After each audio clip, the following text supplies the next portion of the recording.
Manao toko lasy toko vavy tonga ny fotoana iarahantsika amin'izao fandarana fahasoarezo izao indray andro atoandro amin'ny 12 sy sasany mandeha mivantana izy ity ary ianao ihany koa dia afaka mifandray aminay mivantana eto amin'ny page Facebook ny fahasoarezo 20 minitra no iarahantsika resaka momba ny tontolo iainana isika amin'ity vondrona loha hevitra ity izay mbola aroson'ny rivo rehefa avy eo fa iaraban'ny vahiny aloha izay vahiny manakanja ary efa fantatry ny mpisehatra rehetra ao amin'ny tontolon'ny environnement ny tontolo iainana zany dia tsy iza fa Indranto miarabanao Indranto Azaka Manarina. Miarabanao Rina, miarabanao Rivo dia miaraba ny mpanaraka ny fahasoarezo rehetra. Rehefa avy eo izy dia atolotry Rivo amin'ny atsaka sy andavany fa mialohan'izay aloha dia ampatsahivina hatrany fa afaka mametraka fanontaniana isika ao anatin'izay fotoan'izay ary ny fandarana dia mandeha mivantana fa hipetraka foana eto amin'ny page Facebook ny fahasoarezo ary ihany koa irotsaka ao anatin'ny YouTube rehefa tonga ny fotoana izay ahafahan'ireo teknisianina manampahaizana manokana an'izay fandrotsahana izay ao anatin'izay. Izay no ela toko lasy toko vavy fa ela izay tsy maintsy nidiavina mihoatran'izay dia lasa sakely miojoro miarabanao Rivo rakotona fantsy. Miaraba Rina, miaraba Indranto, miaraba atsika rehetrarehetra izay mpanaraka ny fandarana fahasoarezo any amin'izy misetsika rehetrarehetra avy any. Tapitra ilay andiam-pandarana ny asian'ny fanabeazana. Miditra amin'ny andiam-pandarana vaovao tsika dia ny resaka tontolo iainana. Resaka problème d'actualité moa zany ilazana azy eran'izao tontolo izao fa tsy eto Madagasikara rery ihany ity resaka tontolo iainana ity. Indranto Razaka Manarina zay filohan'ny Alliance Voary Gasy no anokatra an'ity fandarana ity izay isy anankefatra ohatran'ny mahazatra izy ity. Ny androany no resantsika amin'ny Indranto aloha dia ny hoe manahoana raha ny eto Madagasikara aiza ho aiza tsika amin'ity fiarovana ny tontolo iainana ity sao dia lasa resabe na slogan fotsiny fa raha iza mantsy zao dia efa tamin'ny andron'ny République faharoa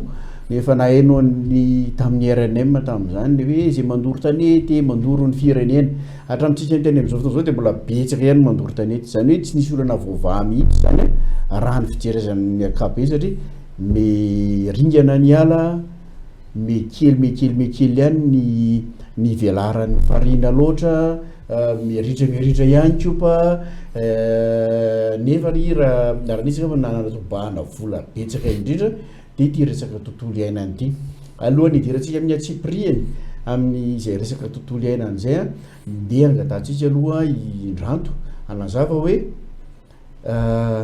inona le Alliance Voary Gasy ary manao hoana ny firafitry ny reo mpisehatra amin'ny ankapobeny amin'ity resaka fiarovana ny tontolo iainana ity eto Madagasikara. Eo moa zany efa raha malala moa zany misy ny fanjakana zay misy département manokana mihitsy zany ny izy teo ny tontolo iainana sy ny fandrosoana tsy lovainjafy lovainjafy mihitsy ny tokony fandrosoana lovainjafy eo ihany koa ireo fiarahamonim-pirenena rehetrarehetra iza no manao inona ao anatin'io tontolo ngeza be io ary inona ny andraikitry ny Alliance Voary Gasy izavy ny ao anatiny. Sotra betsaka Rivo ny Alliance Voary Gasy moa dia arak'izay voalazan'ny Rivo izay zany dia fivonana firaisamonim-pirenena na coalition na société civile maromaro misy fikambanana 30 ao anatiny zany niforona tamin'ny 2024 izy io. Ny antony forona mondra ny tena marina dia nisy an'le fanondranana navadika ho ara-dalàna reny ny Bois de Rose teto Madagasikara izay ny fandimbiasan'ny gouvernement Ravalomanana sy ny gouvernement Rajoelina tamin'izany fotoana antony nahataitra anaika na tonga ny tory ny fanjakana tamin'izany zay ngamba ny firaisamonim-pirenena tory ny fanjakana tany amin'ny Conseil d'État tany amin'ny novembre 2009 tamin'izany fotoana zany dia fatateoriana moa tsy voatery Bois de Rose foana ny resahanay satria miasa amin'ny arenako ipony tany zay amin'ny fanondranana biby sy zavamaniry amin'ny resaka rano ihany koa sy ny sisa fa ny tena ijoroan'ny Alliance Voary Gasy dia le ataontsika hoe haitondra mahakasika ny tontolo iainana na gouvernance environnementale zany zany ny raisana ireo dia misy sehatrasa anankidimy moa sokajinay azy a misy le hoe fanaovana ny réseau zany na ny fivononany firaisan'ny pirenena na mihoatra an'izany ary satria mety any velany ihany koa na fiara-miasa amin'ny fanjakana be da be ny fiara-miasa amin'ny fanjakana sy ny sehatra tsy mianky loatra anareo zay miara-miasa aminay zany dia misy koa ny atao hoe fanaovana an'ity hoe fanamafisa pahaizana zany na renforcement de capacité zany ataonay ihany koa ny justice environnementale mazava ho azy na ny justice fitsarana sy ny rariny moa zany tafiditra ao anatin'izany justice zany environnementale ataon'ny alliance vargas satria mihetsika mafy zay amin'ny resaka fifanenjehana any amin'ny fitsarana fa le rariny ihany koa tafiditra anatin'ny justice zany satria maro ireo olona izay tsy mahazo rariny amin'ny fiarovana ny tontolo iainana na hiatrikeny le fanimbana ataon'ny sasany ihany koa dia mazava ho azy ohatran'izao ataontsika izao zany le ataonay hoe haitaky na hoe plaidoyer amin'ny resaka environnement zay anisan'ny vaintondra raha ngeza be koa zay dia farany fa tsy ny kely indrindra dia ny resaka sirasira na communication satria ohatran'izao ihany koa fa misy koa le communication amin'ny resaka justice zay manana an'le numéro vert hoe 512 rehefa RTL ianao zany na Orange zany miantso an'io dia mahazo ny alliance vargas eran'ny Madagasikara ary amin'ny alalan'io nazahoanay ny fitarainana sy ny tahirikevitra maro amin'ny fitantanana ny asana 512 dia fa zay dia manana ihany koa investigateur manjatony eran'ny firenena ary indrindra moa tao aorianany fifidianany reny zay nandrasanay anjara mavitrika amin'ny resaka fanaraha-maso dia lasa manana informateur amanarivony zay eran'ny firenena era Madagasikara zany dia manontany ianao mikasika an'le hoe robsehatra isan-karazany amin'ny lafin'ny tontolo iainana mazava ho azy fa ao zany ny ministera zao moa izy dia hoe ministera ny tontolo iainana sy ny fandrosoana lovainjafy dia hatramin'izay anisan'ny mpandray anjara tao anatin'izy io dia ny ONG international ohatran'izay le style teo aloha zany ny fanjakana sy ny ONG international dia mipamatsy vola moa mazava ho azy anisan'ny goavana ao anatin'izany ny banque mondiale sy ny USAID ny GIZ sy ny sisa sy ny sisa fa tateoriana ny firaisamon'ny pirenena malagasy zany tao aorianany iny 2009 iny zay hoe satarin'ny alliance vargas zany zay hoe fiarahana miombona zay mba iarovana ny tontolo iainana eto amintsika miatrahana zay haitaky mahomby zay dia lasa nitsangana daholy ny alliance vargas ny CNPE ny OSCE any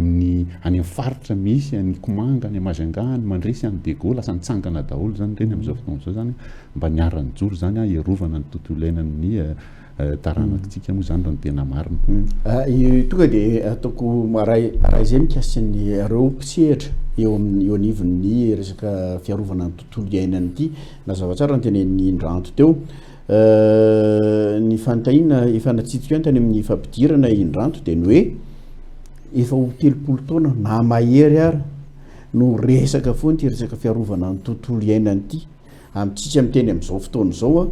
mbola mandeha amin'ny lalan'ny lalam-pirenena fahaefatra inao lalan'ny Majunga misy fotoana dia tena afo amin'ny havia afo amin'ny havanana afo ao aloha afo any aoriana ny reboisement nefa tena lasa mialatsiny amin'le fomba fiteny fa lasa ohatran'ny sehosehoana fotsiny mba tsy lazana hoe geste fotsiny ny anao fa dia manao daholy raha zay reboisement rehetra natao raha amin'izay tsy efa rakosahala indray Madagasikara tsy fantatro aiza ho aiza sitsy fa maninona no mbola taiza no nisy tsy nety raha ny fijeriny nareo amin'ny alliance vargas azy no nandritran'izay 30 taona zay asa ohatrinona ny vola efa natobaka atao amin'ny fiarovana ny tontolo iainana io no mbola ety foantsika taiza ny zavatra tsy nety ny be da be ny zavatra tsy nety ny voalohany indrindra aloha tsy tokony tsy anatsiny daholo zany zay fitondram-panjakana nandalo teo angamba ataoko hoe akoatra ny fitondrana tamin'ny première république angamba tadiditsika tamin'ireny hoe tsy maintsy mamboly azo ny vatandela azy mandohetra rehetrarehetra tamin'ny fotoanandro fa tateoriana dia samy nanatsiny daholo io rehetrarehetra eo tamin'ny andron'ny Didier Ratsiraka ohatra dia nisy an'ilay planina 10 taona ohatra izay nanome lalana n'ireo mpanao tavy andrindra ny fandrimpahany ala zany fanaovana tavy narindra mihitsy izy nandritra ny 10 taona nahazo alalana zany reny mandritra ny taloha mantsy reny mpiasan'ny forêt reny midina any amin'ny terrain dia mizaratavy ny fiantsonan'le izy manome autorisation de défrichement zany izy fa zany hoe tsy amin'ny forêt primaire le izy fa amin'le savoka reny zany fa tamin'ny tonga Andriamatoa Didier Ratsiraka zany dia natao 5 taona le izy fa tsy herin-taona intsony zay ny anankiray angamba raha tamin'iny tamin'ny andron'ny zafy tsy dia hitako loatra zany fa taty aoriana moa le dia reto ry Ravalomanana sy ny transition moa zany tamin'ny fotoan'andro le zay teneniko hoe nisy ny adalàna be iny zany le nanome alalana ara-dalàna zavatra tsy ara-dalàna tamin'le fanindranana 10 sy rivo contenerana bois de rose tamin'izany fotoan'andro torina reo tamin'ireo entre parenthèse ino moa ny faran'le fitoriana reo tamin'ny nisy nahatsara anazy le fitorianay satria aloha voalohany indrindra lasa nivoaka le décret mandrara ny fanondranana rehetrarehetra sy ny fandripahana zany sy ilay lalàna nanaraka azy koa avy eo fa nilisy tany amin'ny conseil d'état moa le fitoriana dia nivoaka le décret reny dia tsisy antony intsony ny fitoriana reo satria efa nivoaka le décret fa zay mbola nametaka fanontaniana tamin'izany fotoana ary iza ny andohan'ireo simba rehetrarehetra reo sy hanonitra n'le zavatra very tsisy valina zay fanontaniana zay mandakiny androany zany dia taty aoriana moa ny natao aorianany 7 dia tena niamafy ny fandripahana ary ny tena avo indrindra ny voasoratra zany moa zany dia tamin'ny andron'ny Rajaonary Mampianina tamin'ny 2017 le nisy an'le 517 000 hectares ripaka teto Madagasikara lasa voalohany era-tany zany tika tamin'ny fandripahana ala raha oharina amin'ny ala misy eto amintsika ala fa tsy hoe alana bois de rose ala Voajanahary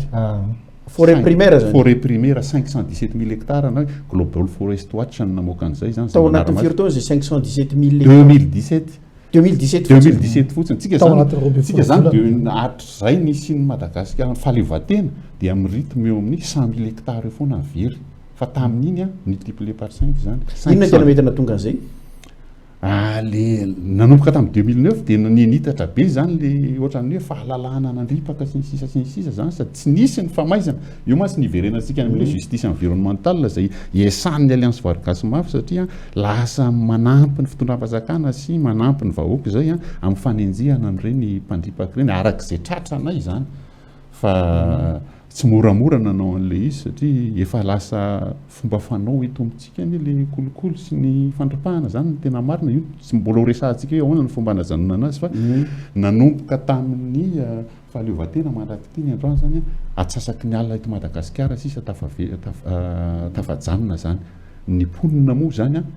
asa tamin'ireny angamba 5 millions isan'ny vahoaka malagasy tamin'ntsika nahazo fahaleovantena efa multiplié par 5 izy zay koa anisan'ny facteur anankiray zany mety eo firy taona tsika mamerina an'izay ala ripaka zay raha ohatra ka tena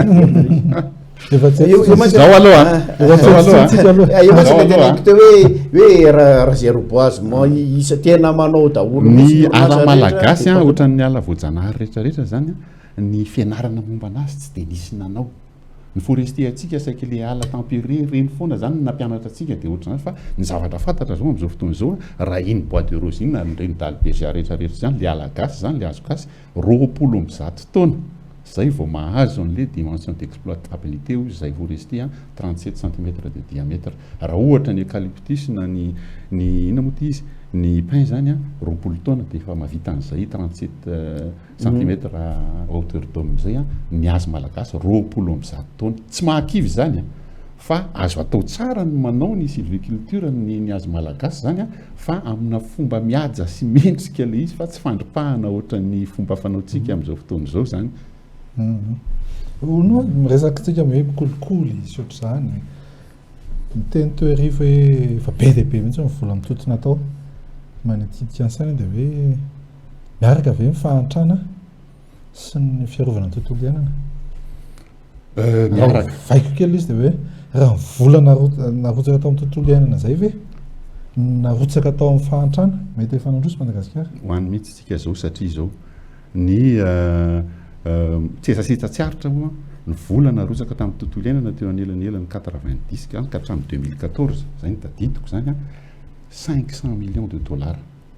500 millions de dollars izay ny banque mondiale sy ny USAID moa tena namaty be da be tamin'izany fotoan'androny ary ny mpanatanteraka moa zany dia ireo nisy ny externalisena mantsy ny asan'ny fitondram-panjakana dia lasa nisy antony hoe Madagascar National Park sa ONE sisy atatirana fa taloha ny tao ministère daholo VVF ONG international ok d'accord fa taloha tao amin'ny ministère daholo reny asa reny dia asana tamin'ny resaka ajustement structurel tamin'ny année 90 reny zany asana tsy natoko fanjakana tsony ve ny mpamatsy vola dia ny externaliseny dia lasa namonina ny ANGAB ny Tanimeva ny ANAE sy sisa zany hitondrana an'izay zavatra zay dia nisy ihany koa zany ireo ONG international araky ny resahako teo dia reny ny tena nampiasa n'ireny voly reny fa ny zavatra tena misy dia izay zavatra nyteneny ny rina zay hoe fandray ve mifahantrana sy ny tontolo iainana tena mifandray tompokontsika mahita raha ohatra na iny amoron-dalana iny ary tsika hoe maninona le lasa misy nareo toetsy amin'ny herin'ny durée dia lasa mitrandraka vato daholo ny olona rehefa mihahantra le olona dia tsy maintsy mitodika any amin'le zavaboary foana any amin'le fandripahana an'io ary ny toerana nametrahana nyreny ala voajanahary reny ohatra nametrahany ny mpamany mpanjanaka azy tany dia napetraka tamin'ny toerana tena lavitra ny lalana mihitsy zany fa hakehitriny efa tonga ny olona rehetrarehetra reny ary ny olona manodidina an'ireny any tsy mba misy infrastructure de développement matoa misy fonctionnaire tonga any dia fonctionnaire indiscipliné affecté ny tonga any dia vao mainka aloza ary le tantara satria ny antsika ny mahay sy ny discipliné dia mijanona eto Antananarivo na eto Andrenivohitra daholo ary ny mpanao fampandrosoana koa zay zavatra anankiray zany eny amoron-dalana izy manao fampandrosoana zareo reny projet rehetrarehetra misy eto amin'ny fireneny reny fa dia eny misy amin'ny pankarta rehetrarehetra fa any amin'ny tany lavitra andriny any tsy misy mpanao asa fampandrosoana any fa reny ONG international reny no makany ary reny miezaka manao zay fampandrosoana araky ny eritreriny nefa za samy teny eto fa tsy mahay asa fampandrosoana ny ONG international zany mifanaraka amin'ny zavatra ilain'ny malagasy dia izay no mahatonga an'le dia mifamadibadika eo zany rehefa mahantra olona dia manimba ny tontolo iainana rehefa manimba ny tontolo iainana olona dia lasa mahantra miodikodina eo zany io zavatra onao eo amin'le 500 millions de dollars atao anatin'ny firy taona zany 30 taona teo zany 30 taona teo 500 millions de dollars inona ny tena stratégie globale nampiasaina an'izay amin'le ho an'ny environnement zany inona ny tena satria any mantsy ny tena clé an'le échec ao anatin'le tantara ka le izy ny tena marina zany ohatran'ny hoe manao ohatran'ny hoe lasa nanao copier-coller ny zava-misy any ivelany amin'ny firenena mandrositsika ny tena marina nisy ihany natao tany amin'ny tany andalam-pandrosoana fa tsy mifanahaka amin'izay zava-misy eto amintsika satria nahoana saika lasa any amin'le esprit conservationniste zany no nametrahana an'le vola hoe ahoana ny fomba fiarovana ny ala fa le fifandraisany amin'ny tokony hampandrosoana le olona manodidina reto dikan'izany mba tsy hanimban'le ala ny dikan'izany tokony miara-miasa amin'ny ministera sasany ministera ny tontolo iainana fa tamin'izany fotoana dia nikatona rery tao izy efa taty amin'ny faraparany vao nisy esaka ndao tokony hifandray ny développement rural sy ny alina fa sarotra be koa manao amin'izay eto amin'ity fireneny ity inona masarotra izy za zany le fiara-miasa intersectoriel entre nandray zany ianao rehefa lasa ministre dia ny indicateur anao ihany ny ao an-tsainao dia nandray ary ohatran'ny faninana amin'le secteur hafa ianao fa zay fiaraha-mitatana zay ohatrany za zany mahita eo amin'ny primature zany ny tokony isin'izay hoe ahoana ny fomba isin'ny za tsy teny hoe solidarité gouvernementale satria lasa resaka politique coordination fa tokony misy zay coordination zay zany raha resaka tontolo iainana zao tsika tonga dia tokony automatique miara-miasa isan'andro ny environnement développement rural gendarmerie ny justice ny douane fa tsy zany ny zava-misy eto amintsika fa samy manana ny azy dia le échéance nefa indraindray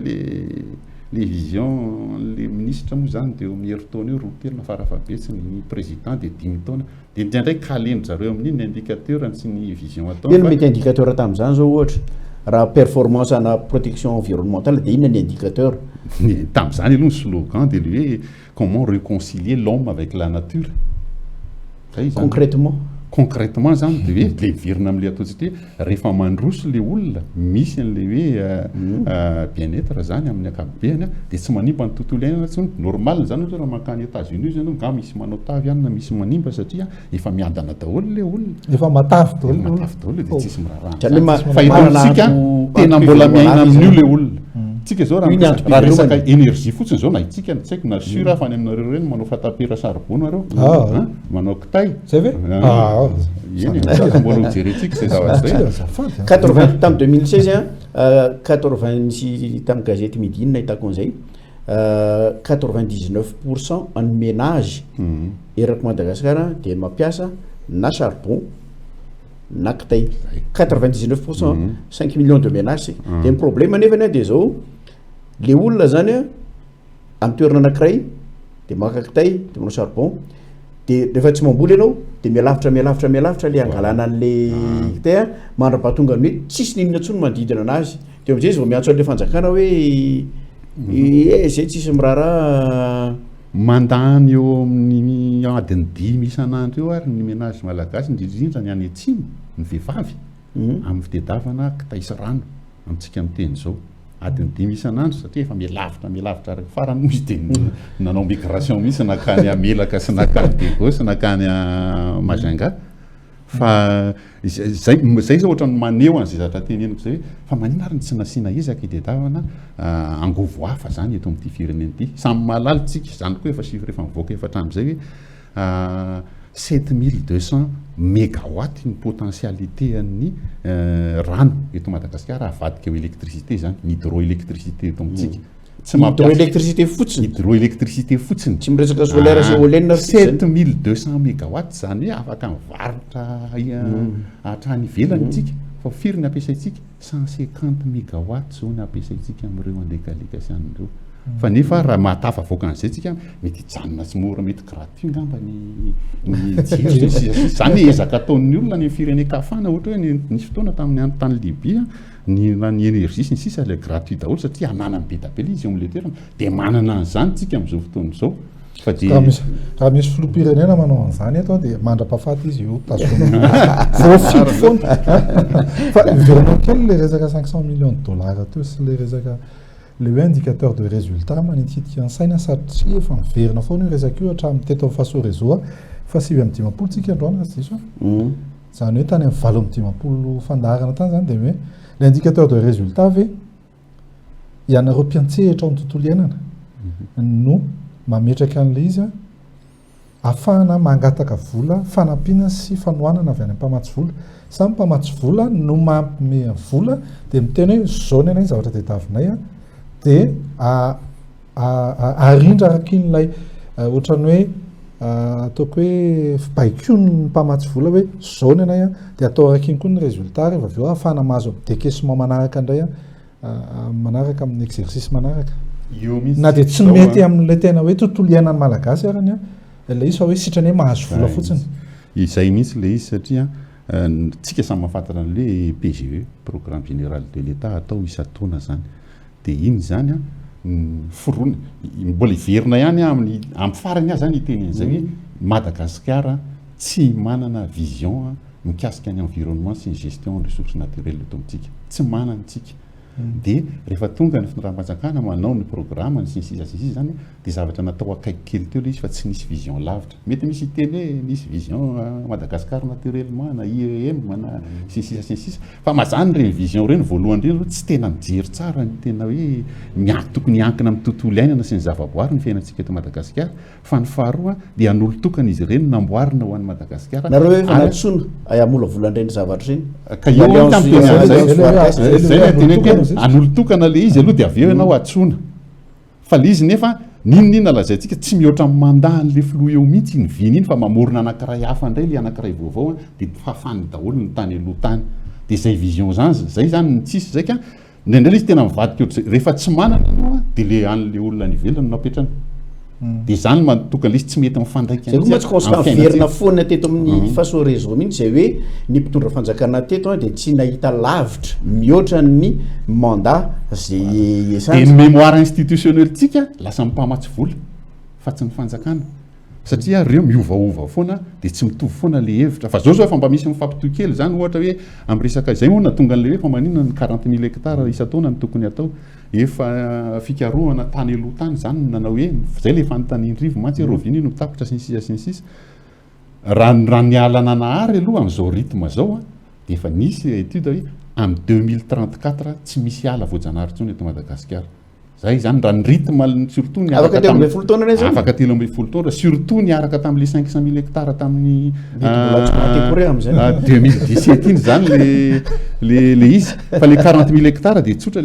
le calcul zany fa rehefa mijery ny fampitehan'ny azy fampiasaitsika ny kitay sy ny saribô sy ny fanaka sy ny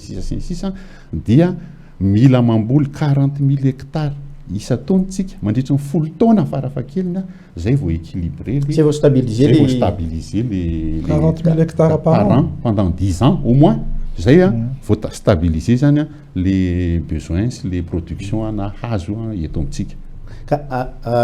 efa voaretsaka foana le tapany faharoa fahaloha tonga de idiritsika à peu près zay le problème nisy teto na fifandraisana tamin'ny bailleur de fonds io ny tsy fananatsitsiaviana lavitra ny tsy fampifandraisana ny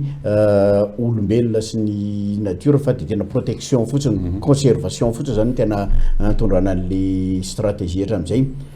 manahoana amitsika miteny am'izao fotoana zao ny atsika hoe ny fomba fijerin'ny alliance voargas zany hoe raha ny fijerinareo aiza hoe zany tokony hitondrana am'izay les politiques environnementales le tena vision à long terme à moyen terme à court terme inona zavatra tena urgent aloha zao na resaka gouvernance io na resaka financement io na resaka stratégie io na aiza hoe tsika amin'ny ankapobeny angamba aloha mitezy ianareo zany milazako n'le hoe le fléau goavana anankitelo misy firenena zany de le tsy fisinaviana koa iny zany le anankiray teneniko iny zany tokony apetraka iarahana ary atao lavitrezaka mihitsy zany rehefa miteny hoe iarahana miaraka daholo tsika zay moa mahatonga ny resaka politique resaka fa resaka tontolo zay mahatonga ny alliance voargas manao an'le hoe GPS sy le global positioning system akory fa ohatrohatran'izay ihany ho an'ny gouvernance hoe gouvernement privé société civile miara-miasa zany satria azadinoana fa tsika mantsy ny resaka tontolo iainana ny resahantsika teo ala fa ny tontolo iainana tsy ala fotsiny satria fantatrareo ny antom-pisin'ny office national pour l'environnement ohatra izay manara-maso zay investissement rehetrarehetra tsika amin'ny fiantraikany amin'ny tontolo iainana ary misy rivotra io misy feo misy rano io sy ny sisa zany misy tany io de ny secteur privé zany rehefa manao investissement eto amitsika de ohatrany lasa hoe permis mborosoloza fotsiny nazahoanan'le permis environnemental fa eo amin'ny fanatanterahana an'le izy zany tsy ampy le fanaramaso zany sy le na le any am'le autorisation moyen le problème na fanaramaso izy roa miaraka volonté satria tsy nisy ny ainga avy any ambony zany iteny hoe tena ampiarina marina ty zavatra ty tsy ampy koa le izy satria ny vola ampiasain'ny ONE anke zao azadinono zay 700 ny vola ampiasain'ny ONE avy any amin'ny secteur privé so de mba akaiky ny kolokolo ny ONE am'izay zavatra indrindrindrindra tao aorinany 2009 rehefa lasa mpamatsy vola taloha zany mpamatsy vola secteur privé de manao prestation ihany izy aloha fa taty aoriana satria lasa mpamatsy vola ary mbola tsy miverina izy lasa jugé parti izy zany de zay de nendray ary le secteur privé mandony transport makasy de ohatran'le amin'ny ohatran'izany koa na amin'ny forêt ary am'izany rehefa manao verbalisation na délinquant forestier de tsy misy le hébergement sisy de aty aminay mipetraka nefa ino nanao le adalana de mandeha ho azy fotsiny le influence zany am'izay fotoana zay de zay natao hoe les moyens tsy ampy ary tsy ao amin'ny ONE rery fa tena le tontolon'le environnement ny ministère ny environnement du développement durable tsy ampy ny manao budget ny ministère ny environnement par rapport ny environnement zany tsy mihoatra ny 0,8% ny budget mpanjakana amin'ny loi de finance zany ny vola tokana ny environnement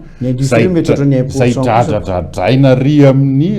constitution any amin'ny projet présidentiel any amin'ny charte de l'environnement fa l'environnement est une préoccupation prioritaire de l'État nefa 0,8% ary zay ao amin'ny alliance voargas satria zay miaina sur terrain zany zavatra zany miara-miasa amin'ny gendarme sy ny justice sy ny forêt zay fa rehefa ary tsy zay rehefa be da be ny fitarainana azo isan'andro san'andro am'izao fotoana zao hoe rehefa manafatra an'le cantonnement ianao nataka an'izany de sarotra be ny azahoanan'izy ireny de indraindray misy manao an'izany le ny olona ireny hoe alao fa alohanay ary frais anareo sy ny communication anareo de nisy nanao de taty aoriana indray nisy nanentsika avary amin'ny bianca hoe fa nga azo atao zany sy ny sisa de tafajanona eo tsika akoatran'ny kolokolo eny an-dalana eny mety isy zany de simba ihany le zavatra rehetrarehetra de zay nataoko hoe ny volonté sy les moyens samy tsy ao daholo am'izao fotoana zao efa misy ihany le volonté zany za zao mahita ny ministre ny environnement am'izao tsy hoe eo izy de anao an'izany fa hitako izy miezaka aloha amin'le resaka hoe resaka gouvernance moa zany resaka hoe réceptivité sy redevabilité tena mitety Madagasikara ray manontolo izy mba ahita marina ny tena zava-misy ary makahery ny olona sur terrain koa ny zavatra iny. Ao mola izany a le fanoizana izy efa tsara le fanoizana tamin'ny ministre anankiroa hoe na nitarika an'leo 40 000 hectares par an le ministre teo aloha monsieur Georges dia nanaraka koa i madame Fainala zany dia engany hitovy foana io dia izay no tonga any amin'ilay tentsika fa le vision globale amin'ny fampandrosoana maharitra mihitsy zany any ivelany zao rehefa mitentsika hoe Australie dia tonga dia efa midéclare izy izay pays minier accès amin'izay daholo ny anay ny asany asa fampandrosoana rehetrarehetra.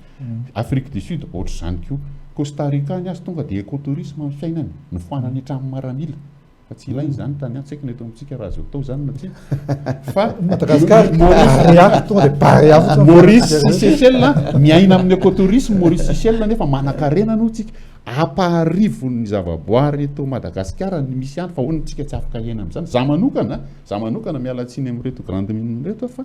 raha tsy misy exploitation minière reto Madagasikara tafavoaka ty fireneny ty fa débat indray zay fa rehefa reo aloha eo dia aloha miaina amin'ireo zany fa tokony folahany izy mba anaja tsara n'izay fampandrosinana ny manodidina fa zay le tsy ampy amin'ny resaka hoe ny teneniko teo fléau ray zay telo izy ny anankiray faharoa manque de vision voalohany ny aroa dia io fiainantsika isanandro hoe corrompu daholo ny malagasy rehetrarehetra famanana zany jerenao ianao mba seran'ny fanandrefany masoko zany jerenao corrompu d'autres zany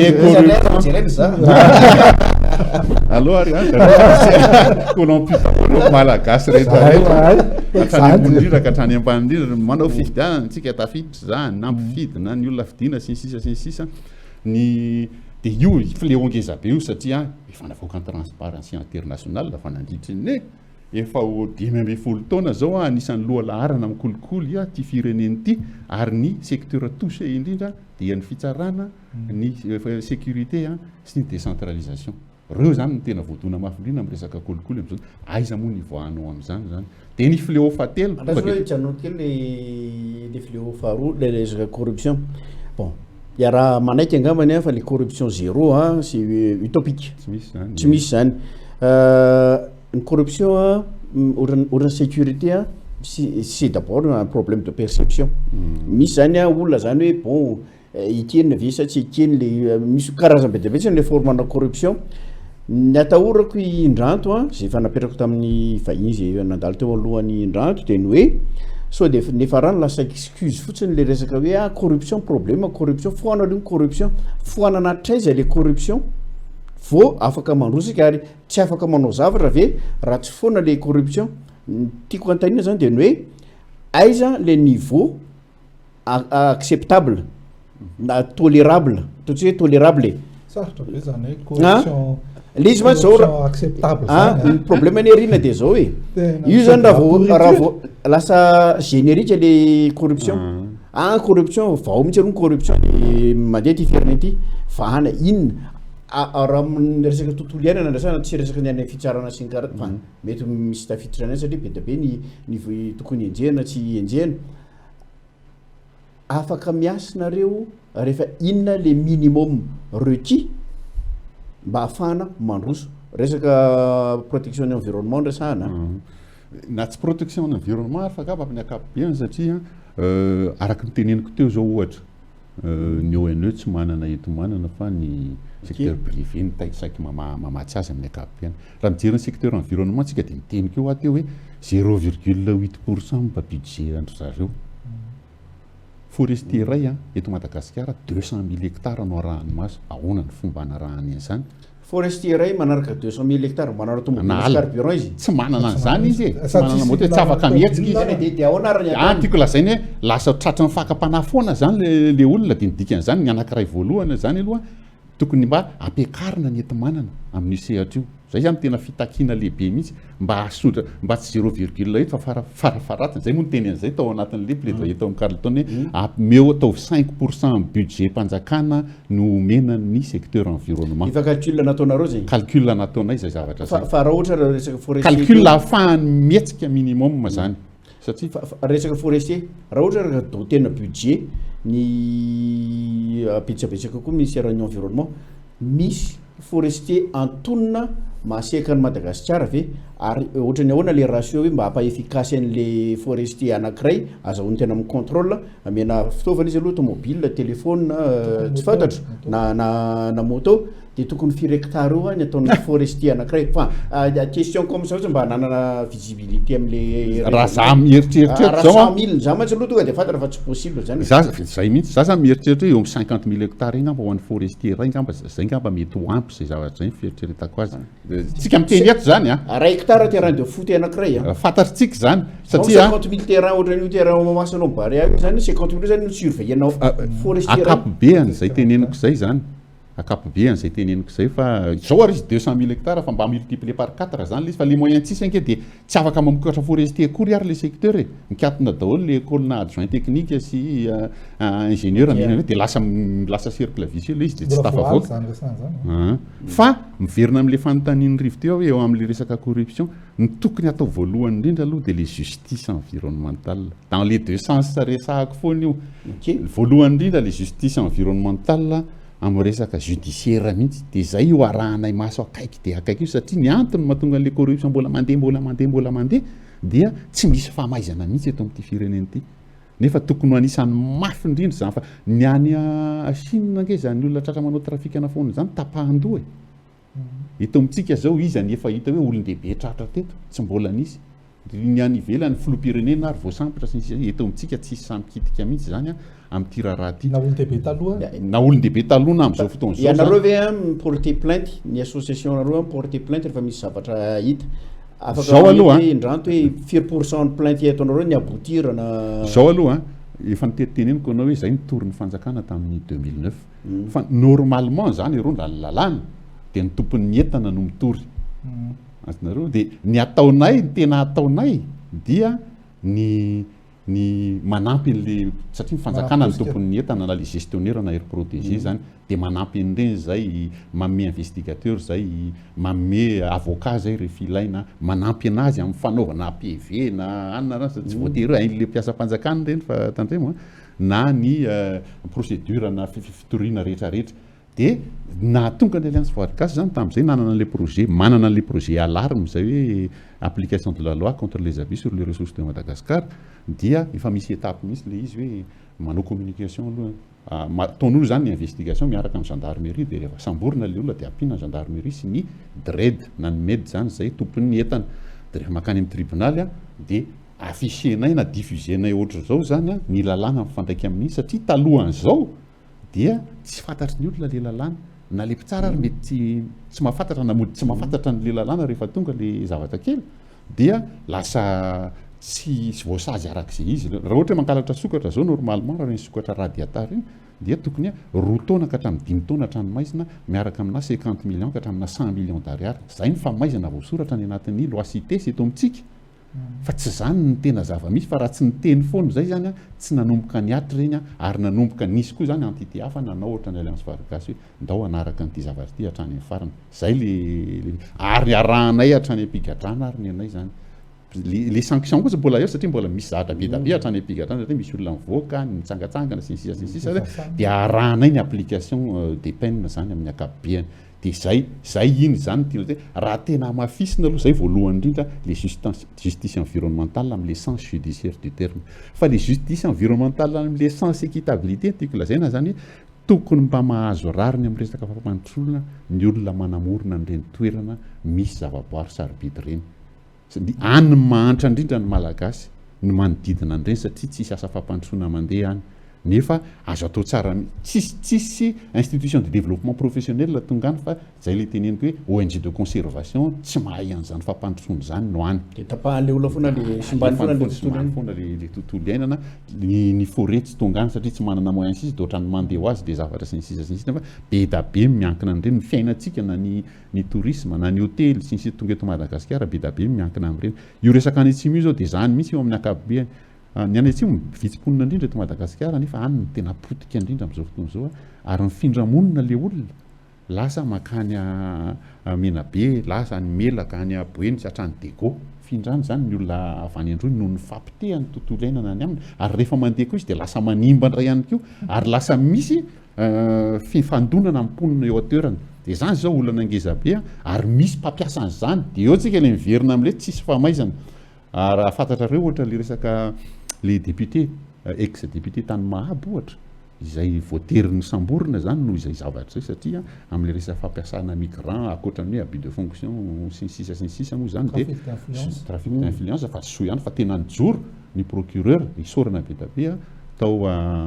sy ny firaisamonim-pirenena tany Menabe tamin'ireny fotoana ireny fa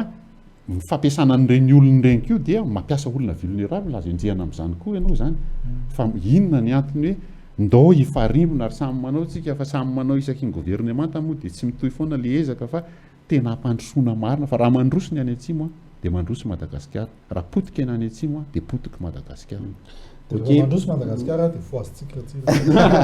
dia bon zay le fléau fahandroana zany resaka corruption le fléau fahatelo fa teo ma tsy nitapahako le fléau fahatelo le décentralisation io zany tena zavatra tsapa sy hita mihitsy zany fa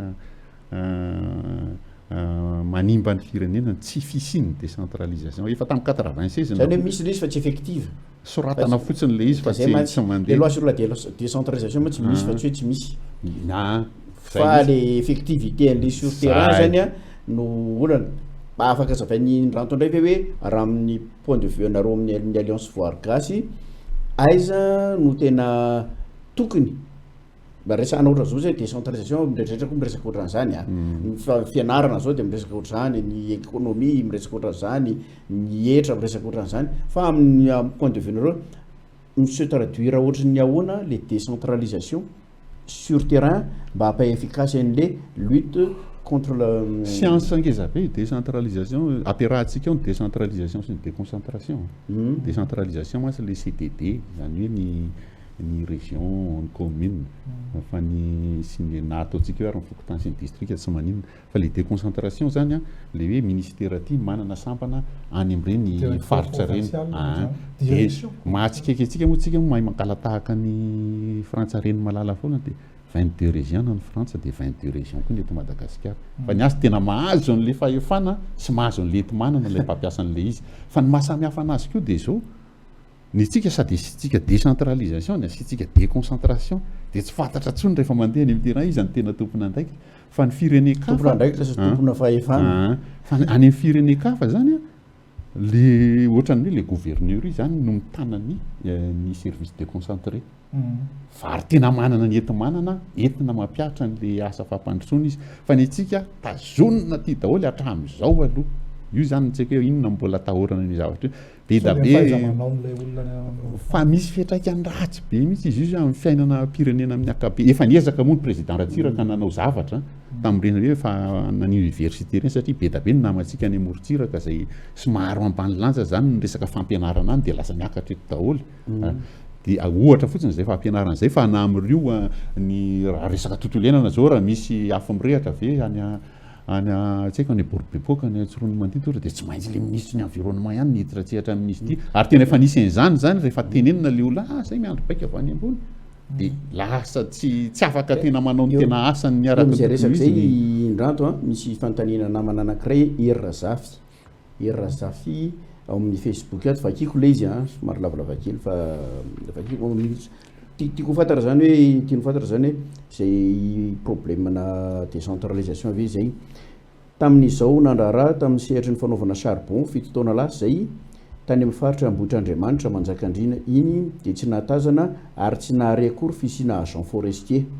kanefa tamin'izany dia hita fa tena lasa manao barana any reo manao izany asa zany mandorondoro tsisy fepetra sy fenitrarahana aiza ho aiza ny fanarahana an'io sehatra io amin'izao eo amin'ny resaka environnement sy ny fanajana zany le problématique na présence effective an'le agent forestier ve voakasitsy le tsy fisina décentralisation effective sa problème budgétaire sa problème na olona le compétence mihitsy tsy misy sa akoatran'le hoe zay 200 000 hectares moa zany no iandraiky hitany teo zay ihany le niteneniko teo zany izy rehetra mihitsy zany sady tsy fisina budget le izy tsy fisina olona miaraka zany amin'ny akapobeany dia ny école tsisy tsony zany ny famoahana agent forestier sady agent forestier voaingana vonisokafana indray ny tao angavy kely aloha angamba zavatra nisy koa zay ezaka nataony ty fitondram-panjakana ty zay zavatra zay de isorana azy be da be fa tena ao ilaina ny présence ny agent forestier eran'ny Madagasikara mihitsy zany na tsisy forêt ary satria ny domaine forestier ny tsy voatery hoe misy forêt eo amboniny fa misy hoe terrain de reboisement zao de efa domaine forestier zay zavatra zay fa fa possible koa na tsy misy agent ary ny de milamina ny tany zana tsy ary satria ny tenanay moa de avaria lasinay Bakaro ary Andramasina ary tamin'ny fotoanandro zany tany anisan'ny champion de Madagasikara tamin'ny Dorotanety koa iny faritra any atsimina Antananarivo iny de nisy projet de reboisement nataon'ny Suisse tamin'izany projet d'appui au reboisement villageois zay tena naomby mihitsy tamin'izany le action faveur de l'arbre moa zany de rehefa mamboly ianao de lasanareo commune nafokon'olona io tany io de fa atao amin'ny fambolekazo ihany de rehefa le reboisement outrance le reboisement villageois de vita fenao daholo le tany de nasina agroforesterie io tsisy Dorotanety saiky tsisy Dorotanety tsony any aminay ino moa ny tena nampa efficace an'le mesure psychologique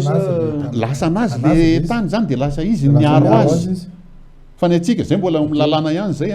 ny oafo moa rehefa mirehatra de rehefa tsy hita ny mpandoro azy de le fokotany no mandoa ny sady zay ny tena lalana amintsika miteny zao efa hatramin'izay zany fa tsisy lalana miatra tsony amin'izao fotoana zao bon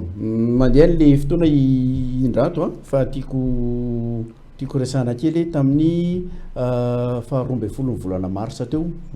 nareo nanao an'le etsy anankiray hoe plaidoyer pour l'environnement zay natao tao amin'ny Carleton izy io mba azony rantoresahana ve hoe ino zay ahitaka moa zany filaza azy amin'ny teny malagasy inona le tena takina inona ny tena votoatiny ary inona le vokatra andrasana amin'le izy ary eo amin'ny lafiny fampandrosoana amin'ny ankapobeny inona mety ho fiatraikany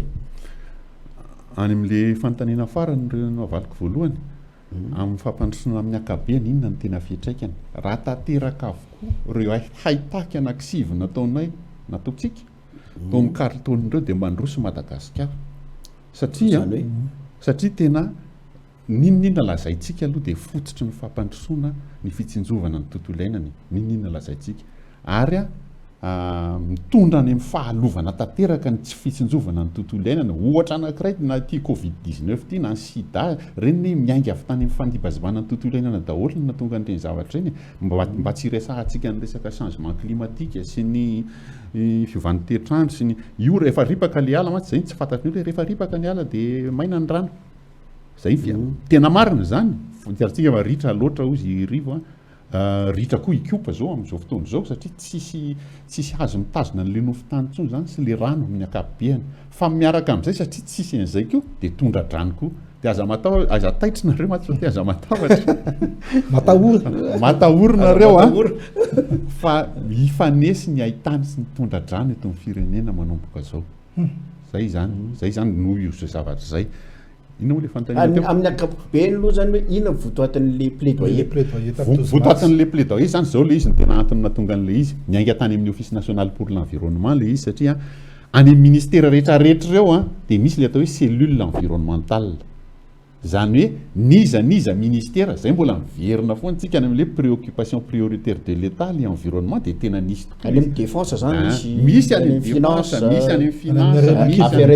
misy daholo re misy cellule environnement fa saingy zao no le tsy fisin'le budget sy ny manque de volonté koa tafiditra ao anatiny de tsy miasa amin'ny tokony ho izy reny cellule reny fa lasa ohatrany ampiasaina fotsiny re tonga ny reboisement de ianao zany mikarakara ny reboisement fa le tena votoatin'le asany zany mampifanandrifya ny politika akapobe an'ity ministère ty amin'ny tontolo iainana sy ny fandrosoana lovainjafy zay ny tokony ho asany reny de mahafantatra ny lalàna rehetrarehetra momba an'izay izy ao anatin'ny secteur an'iny de natao zay fiofanan'izay zany hoe naverina zany zay ny rahanay nataonay nyvatsiny ny USAID vola zany de ONE Alliance Vargas sy firaisamon'ny pirenena nisy 9 zay de niaraka tamin'ireo cellule environnementale samy niofana sy ny fampiofana vita le fiofanana de hoe tena fotoana zao anaovana ahitaka hoe inavy tokoa ary ny zavatra tsy ampy tao anatin'ity resaky ty de be hita tao zao zany raha ohatra fotsiny tsy tadidiko par cœur eto le izy anankiray fotsiny zao ohatra hoe ny lalàna mikasika norme environnementale rehefa miresitsika hoe misy le lalàna fa le lalàna fampiarana tsy misy foana le degré d'application sisa zany hoe ina moa ty izy ny momba ny rivotra momba ny fofona momba ny anina zao dia tsisy rehefa mahitinareo iziny le rivato ireo ohatra manakotaba ny olona rehetrarehetra zone sensible le ny tanàn-dehibe tsy tokony ametrahany iziny fa tsisy lalàna fampiarana an'izany dia samy mifampitory misy mifampitory eo fa tsy afaka mandeha lavitra le izy satria tsy mipetraka zay lalàna nefa misy dia misy ihany koa le degré messier zay malaza be le degré mise en compatibilité des investissements à l'environnement zay zany no lalàna ampiarina am'izay manao investissement rehetrarehetra Madagasikara momba ny tontolo iainana sy ny social zay averinay foana le hoe social satria le tontolo iainana mantsy resahantsika dia hoe tontolo iainana zavaboary gedro sy ny sisa fa ny tontolo iainana amin'ny akabeany ao amin'ny ONE dia tontolo iainana fizika sy tontolo iainana social zay ny anankiray ngeza be koa le resaka le hoe évaluation environnementale stratégique mialatsiny amin'le teny alina fa tsy maintsy miteny an'izay isika rehefa manangana orinasa na manao tetikasa dia tsy maintsy mba azahoana an'le permis environnemental dia manao foana an'le étude d'impact environnemental et social dia mahazo n'iny tsika dia atao étude le izy dia avy eo meny ONE taratasy ty zany ny cahier de charge anao mba tsy mba hanao tontolo iainana mba hanarenanao tontolo iainana dia kena toko dia mahazo permis ary ianao zay ny fandehany eto fa ny tokony ho izy dia tokony misy référentiel raingeza be aty amin'ny faritra nalamanga misy mikasika ny hoe évaluation environnementale stratégique zany hoe inona avy ireo zavaboary misy eto sy ny ara sosialy misy eto amin'ity faritra anankiray ity ka raha misy tetikasa dia ekena sa tsy ekena zao ny fanaovana azy fa ny atsika mandeha isaky ny tetikasa dia azagadinareo raha misy fanoherana foana le izy satria tsy natao zay référentiel ngeza be zay dia zay zany tokony anisany vaindo plaidoyer ataonay ahitaky ataonay amin'izao fotoana zao faharoa zay ny anankiray fahatelo sivy mantsy le izy fa tsy tadidiko parker eto fa nisy ny anankiray zao zay avaty aminay firaisamonim-pirenena dia le resaka zay firaisamonim-pirenena misy no mitaky hoe asondroty mitety-bolina ny secteur environnement fa tsy tafavoaka dia ny anankiray dia miverina any amin'le justice environnementale le resaka ina moa ty izy économie rurale équitable zay irahanay aminareo secteur privé zay hoe mba hampiory le olona manodidina an'ireny tontolo iainana sy ny mba tena hitondra fampandrosoana ho azy tokoa ary tsy hanimba ny tontolo iainana ny zavatra atao satria ny zava-misy ohatra rehefa mitentsika resaka hoe mena be teo dia misy olona mpidirika na trafiquant mihitsy tonga any amin'ny reditoerany lavitra reny dia mifandray amin'le mponina izy dia miaraka manao zay anina eo dia ny secteur privé koa mandray ny entany mandray reny katsaka sy voanjo reny ve ny secteur privé mijery ve izy avay izy reny ny akabiazany reny nefa dia avany amin'ny toerana ny potehana dia zay no mahatonga an'le ahitako hoe économie rurale équitable tokony samy mahazo anjarany daholo fa tsy ambakaina le tatsa ary ny faran'ny anankiray tadidiko dia le CESCE sa mbola hiditra amin'izay tsika rehefa zay mihitsy tiako anotaniana hoe miresaka foa ny ranto teo hoe tsy hoe ny ranto miresaka constat le izy hoe resahan'ny fanjakana foana hoe lolaharana faindondra rany ana ny resaka fiarovana ny tontolo iainana sy ny resaka développement durable ny tamin'le constitution voafity tamin'ny 2010 raha tsy diso ako zay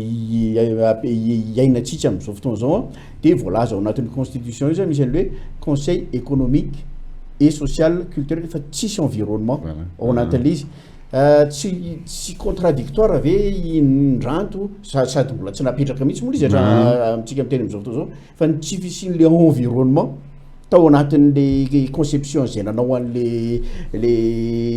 aniny tena tsy ampy mihitsy le izy satria zao hoe voasoratra marina zay ao anatin'ny article 105 ny constitution tadidiko parker tokony hitsangana ny atao hoe conseil économique social et culturel ny voasoratra ao zany dia tsy misy environnement tsy araka le fototsy ny fampandrosoana rehetrarehetra ny environnement amin'ireo voainjafy sy ny sisa zay indraindray ny firenena dia tsy nampidiriny tao le resaka tontolo iainana raha mijery ny conseil économique et social any firenekafa zay efa mitsangana na any frantsa na any maroka na any afrika sy ny sisisika na any amérique latine dia ny environnement mipetraka eo foana ny ao france zao dia CESE ny anarany conseil économique social et environnemental ary ao anatin'ny le CESE ao france zao ny apa-efatry ny mpikambana dia avy amin'ny tontolo iainana avokoa maika ave ireo olona ka eto Madagasikara zay atao hoe patrimoine culturel mondial ary miankina tokony hiankina amin'izay ho amin'ny fiainantsika fa tsy voaterany mba zavatra tsika na amorona zavatra hafa fa fiarovana ny fitsimbinantsika ny tontolo iainantsika ihany dia efa mampandroso antsika dia tokony atsofoka ao zay aloha anisan'ny ahitaky anankiray zany zay fotoana zay akoatran'ny hoe atsangany io CESCE io satria io CES ny ataoko hoe CESCE foana zany ampidiry foana le environnement zao zany efa manao ahitaky eto zany fa le CESCE zany ny tena marina ho an'izay tsy mahafantatra dia karazana institution anankiray zay isorana ny fitondram-panjakana tamin'ny 2010 moa zany napiditra anazy ao anatin'ny constitution ary tokony atsangana nefa dia fiarahana tsy isy décret d'application zay vovonana anankiray zany karazana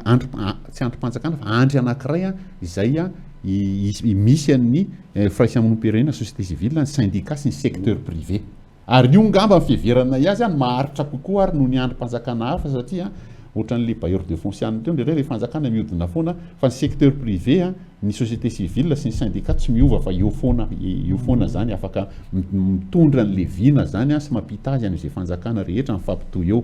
dia io zany io tsy organe de décision fa de consultation ohatran'ireny consultant reny zany izy zany hoe misy fanapakevy dehibe tian'ny fanjakana atao dia ampandalovinao ohatran'ny mpampandalovany azy amin'ny chambre anankiroa retsy fa io tsy manapa-kevitra fa mamety torohevitra fotsiny fa ny zavatra anankiray koa mahatsara reo dia mandray ny fitarainam-bahoaka na hoe le plainte citoyenne zany na avy amin'ny secteur privé na avy amin'ny société civile io migérer anazy voalohany zany dia secteur privé syndicat société civile ihany eo anatiny mety moramora kokoa ngamba ny resaka fa ny zava-misy matsy amin'izao fotoana zao zany hitarainana mafy io koa satria izay firaisamonim-pirenena ke ny filoham-pirenena tsy mihainao anay mihitsy zay fahafantaranay azy tsy ny filoham-pirenena ty ihany fa nany teo aloha azy raha vao filoha dia tsy mbola nandray société civile zany na i Rajoel na i Rajonary Mampianina na Ravalomanana zay aloha ny hitanay zany atreto zany ary talohan'izay nga misy mety tsy nisy so dia tsy raisiny hoe aliena reo fa ka eo adversaire nareo zay misy miverina eo tsika satria zao zay moa be tabataba koa amin'ny ankapobeny fa aminay misy be tabataba mampiasa tahirikevitra mitombona ary misy be tabataba ohatranahako zao izay afaka makasitraka amin'ny fanjakana koa rehefa hitanay fa tsara ny ataony fa misy be tabataba zay negatifa foana dia misy mpitondram-panjakana mihevitra fa dia mpanohatra reto zay mifieritreretany azy mpanohatra ny zavatra atao fa misy firaisamonim-pirenena koa mihevitra fa mpanohatra izy yes toeriko daholo toeriko daholo zay tenen'ny mandeha be le fotoana fa le fanontania to ngamba ny mba valen'ndrano atao anatin'ny page fa ny tiako antena ho an'ny rehetrarehetra zany dia ny hoe inona ny étape manaraka le plaidoyer dia inona aby ny échéance anareo avec quel résultat escompté ny anay zany zao reto moa zany rehefa plaidoyer moa zany ahitaky iny tsy mijanona iny raha tsy tonga hatrany ny farany zany raha tsy azo le izy zany fa mety miova forme na martelena foana zany reny ny tena mariny fa ny ataonay zao satria araka ny teneniko teo hoe niaraka tamin'ireo cellule environnemental zay sy ny secteur privé dia mbola ezaka namafy an'izay zany zay na eto Analamanga na hidina any amin'ny faritra ihany koa zany mba ho isy masy kritika le fitakiana mba tena hitombona zany mba hamoana an'le zay mampilaidoyer fa zay tsy afaka manao n'izay tsy fitondram-panjakana afaka mitenareo hoe mahazo victoire kely anankiray ohatra na victoire be anankiray rehefa inona no mitranga rehefa mivoaka ny décret d'application le norme amin'ny environnement reo rehefa niakatra 2 isanjato na 3 isanjato na 5 isanjato araka ny fandrana iny budget ny secteur environnement rehefa tafatsangana ny CESCE zany ke tsy nofy fa mampirisika fotsiny zany zay mba hisin'le izy ho tafapetraka zany mifandray ny fampandrosoana sy ny tontolo iainana zay le resakantsika teo fanontaniana farany izy ty fa efa mandeha dia mandeha ny fotoana afaka resahana kely ve ny aire protégé zay tsikaritra fa izaka misy aire protégé dia misy arenakibon'ny tany mahafatra-po ao anatiny ao ary mitatra ny aire protégé dia rehefa mitatra izy dia ao anatina misy arenakibon'ny tany zay tokony mitrandrahana foana le aire protégé sa ve sendra misy manao vazivazy ary hoe ohatrany ao ambanin'le ala no misy an'le vato dia misy vaniny mpamazivazy koa hoe ndao ary amboly azy dia misy vato ao ambany fa le izy nge fantatsika ngamba le teza tendrombohatra ankezabe le socle cristallin Madagascar iny avany de koa raha tonga de Fort Dauphin tendrombohatra be iny zany iny zany efa originellement misy nitovy amin'ny tany Afrique du Sud mifandray tamin'ny endritsika taloha zany mahatonga andreo an'ireo Pakistan ireo tonga mitsalaka satria mitovy ny morphologie an'ireo tany ireo de samy misy an'ireny vato reny aby zany ny aty amin'ny ilany andrefana iny le pétrole zany ny aty satria iny sédimentaire zany iny de saiky ny ambony socle cristallin iny nefa nasinan'le air protégé rehetrarehetra de misy an'le izy ao fa zany hoe rehefa napetraka ao air protégé izy de tsisy azo hitrandrahanao na kely ary zany mbola mamerina ihany tsy voatery manimba an'io tsika de mandroso eto Madagasikara fa mitadika zany loharanom-bola hafa ny tourisme sy ny écotourisme mi tena mampidi-bola be raha tena hifantohany ary zao tsy protégena moa zany zao de atao inona fotsiny hoe atao tsy mivadika vola tsy mivadika arena manjanona fotsiny azo ataony manao fitrandrahana maharitra satria amin'le partie an'le raha ohatra hoe 8 millions d'hectares ange ny ala sisa tavela eto Madagasikara am'teny zao 6 millions d'hectares no natao air protégé fa mbola misy 2 millions d'hectares azo anaovana forêt de production ary za samy teny an'izay zany hoe calcul tsotra zany hoe raha 20 taona ny fitombon'le azo zay vao mahazo an'le dimension d'éclatabilité izy zaro 20 ny 2 millions d'hectares iny de ataovy tsara ny fitrandrahana azy fa tena mety le izy ary mitombo zay zany no tena dedavitsika hoe mitombo le tsika matsy micalcule maripala miena ny ala miena ny ala de zay mahafinaritra antsika fa tena any amin'ny firenena tena manaja an'izay tena mitombotomboka ny ala tsy amin'ny alalan'ireo basement any fa amin'ny alalan'ny restauration forêt naturelle sy ny fitombon'io ala io tena mitombo io fa tsika variana amin'le fandripahana sauvage sy ny sisa de manjary tsy vanina tsony zany ny vakoka misy eto amin'ny firenena soratoko rehefa ina dia fiarahamon'ny pirenena de rehefa ina de firaisamon'ny pirenena io samy manany azy zany mbola tsisy voambolana tena raiky io fa le namako tompokla Andrianda Mahamody moa zany vao nitao ny fahafatesana tsy amperinandro zay lehibe an'ny plateforme nationale des organisations de la société civile de zay manamafy foana hoe firaisamon'ny pirenena no izy satria zany le fiarahamonina zany hoe ohatran'ny hoe cohabitation fa le firaisamonina zany tena miaraka miray izy hoe firaisana miray eny ary zay no masaka azo natolotra nyty atoandro ity sotranao indranto makasitraka indrindra rina misaotra betsaka misaotra betsaka indranto fotoanantsika manaraka amin'ny alakamisy indray afaka pito zany misy vahiny hafa indray hoe tsika eto mbola ao anatin'ny tontolo iainana ihany sika misy azo tsakotsakoana tsara zay resaka rehetra natao teto zay mbola hiditra landalina hatranytsika mandritry ny fandarana anakefatra tapitra ny fandarana misotranao nanaraka zay rehetra afarana mbola misy afatra afarana ve hoetindranto ny afatra za tsy manana afatra fa manentana atsika malagasy zany amin'le hoe antoky ny tena antoky ny fampandrosoana ny fitsinjovana ny tontolo iainana eto amintsika tsy voatery potehana le izy zany fa mila miady mafy tsika amin'izay resaka le hoe rarina sy ny fitsarana amin'ny tontolo iainana zay sy ny fiarahana amin'ny salahy fanomezan-tanana zany za raha hitanareo tato ato tsy manao an'le fifanenjehana be sony satria ny tanjona lehibe tsy ny hoe fifamaliana sy ny hoe hoderaderaina fa ny fahazahoana fiovana miabo changement positif zay ny ilaitsika zany ary mazava zay fotoanantsika manaraka dia amin'ny alakamisy indray mametraka ny veloma mandram-piona de samy salama daholo tsika rehetra ho lavitry ny rofy indrindrandrindra ho lavitry ny virus bye bye